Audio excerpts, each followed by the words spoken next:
मुग्धा और उसकी सास के बीच पूरा समय सास के किसी न किसी काम को लेकर मतभेद चलते ही रहते हैं। बहू, ओ बहू, जरा चाय बना दे। मुग्धा चाय लेकर आती है। ये लीजिए, और कुछ चाहिए? अरे नहीं, बस चाय पीने का मन था। जाओ, तुम दूसरा काम करो। चाय पीने के थोड़ी देर बाद सास दोबारा मुग्धा को आवाज लगाती है। अरे बहू रे, आओ बहू, जरा हलवा तो बना दे, मीठा खाने को मन हो रहा है। इसी तरह मुग्धा की सास पूरा समय कोई ना कोई काम बताकर उसे रसोई से बाहर तक निकलने नहीं देती। कभी चाय, कभी हलवा, कभी पानी तो कभी दूध, हर समय खाने को चाहिए और उसके लिए अपने हाथ पैर बिल्कुल नहीं हिलाने। परेशान किया हुआ है इन्होंने। सास की जबरदस्ती परेशान करने की आदतों से दुखी मुग्धा एक शाम सचिन के साथ अपने कमरे में बैठी हुई बात कर रही होती है। सुनो जी, मम्मी जी की ये जानबूझकर मुझे परेशान करने की फरमाइशों से मैं बहुत फ्रस्ट्रेट हो चुकी हूँ। पूरे दिन में एक सेकंड का आराम नहीं मिलता। रसोई से बाहर कदम रखती नहीं कि बहू ये बना दे, बहू री वो बना दे। अरे इनकी फरमाइशें चलती ही रहती है। अरे मुग्धा, माँ खाने की शौकीन है, पर उम्र हो चली है, खुद खाना नहीं बना सकती, इसलिए तुमसे बोलती है। अरे तो शौक भी उम्र देख कर रखने चाहिए ना। समझ में नहीं आता, हर समय फेविकॉल का जोड़ लगाए सोफे से चिपके बैठी रहती है। इतना सब डाइजेस्ट कैसे हो जाता है उन्हें? अरे तुम मेरी माँ से इतनी नफरत कैसे कर सकती हो? मैं उनसे नफरत नहीं करती जी, बस परेशान हूँ। जहां मुग्धा अपने पति से ये सब बोल रही होती है, वहीं उसकी सास भी कमरे के बाहर दरवाजे से कान लगाए सारी बातें सुन रही होती है और अगली दोपहर रसोई में मुग्धा के पास जाती है। बहू, आज ना मेरा कुछ मसालेदार खाने का मन है। तो चाय बना दूं? मुझे बहुत पसंद है। अरे ना, ऐसा कर लिट्टी चोखा बना ले। और हाँ, जितना मसाला बातों में मिलाकर पति को सुनाती हो ना, सब्जी में भी वैसे ही डाला करो, खाना स्वादिष्ट बनेगा।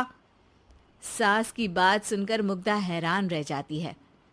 मतलब आप पूरा समय मुझ पर हुक्म चलाने के साथ बंद कमरे में हुई पति पत्नी की बीच की बातें भी सुनती है? अरे बात जब मेरी थी तो सुनने में क्या दिक्कत है?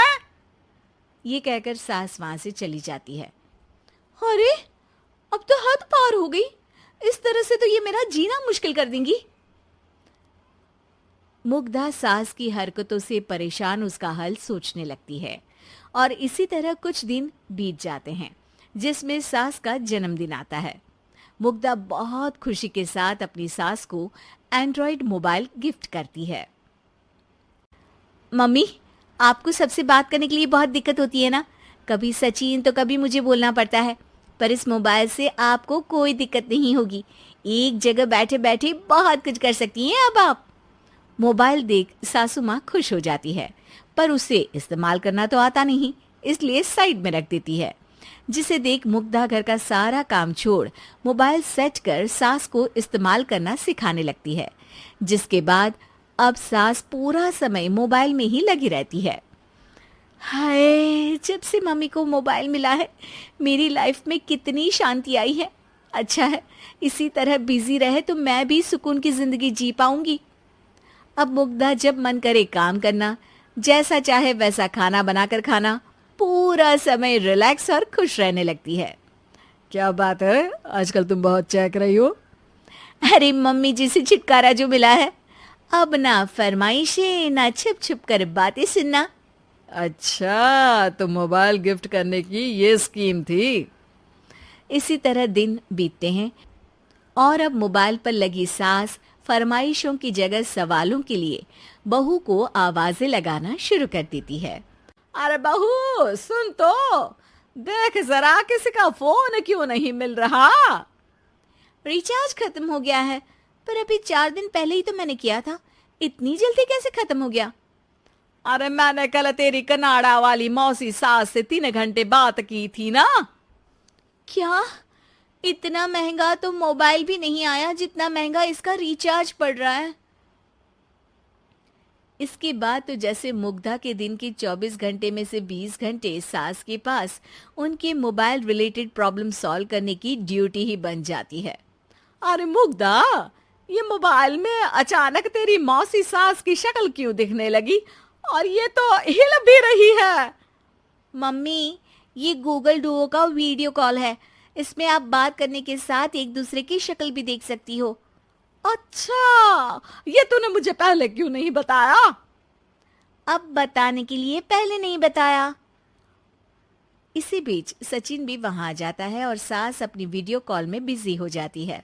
क्यों, सास बहू में क्या गपशप चल रही है? इसे गपशप नहीं, दिमाग का दही होना बोलते हैं। पर तुम तो मम्मी को मोबाइल देकर बहुत खुश थी, फिर क्या हुआ? हाँ, उसका सुकून भी कुछ ही दिन मिला। अब घर के टंटे खत्म हुए तो मोबाइल की टिंग टिंग शुरू हो गई। देखो भाई, कुछ पाने के लिए कुछ खोना तो पड़ता है। आखिर तुमने मोबाइल अपने फायदे के लिए ही तो दिया है, तो फिर सवालों के जवाब भी देने पड़ेंगे, क्योंकि जब तक उनके हाथ में ये फुंथरू रहेगा, तुम्हारी लाइफ में प्राइवेसी और सुकून रहेंगे। कहने का मतलब है अगर इससे प्यार बढ़े तो दाग अच्छे हैं।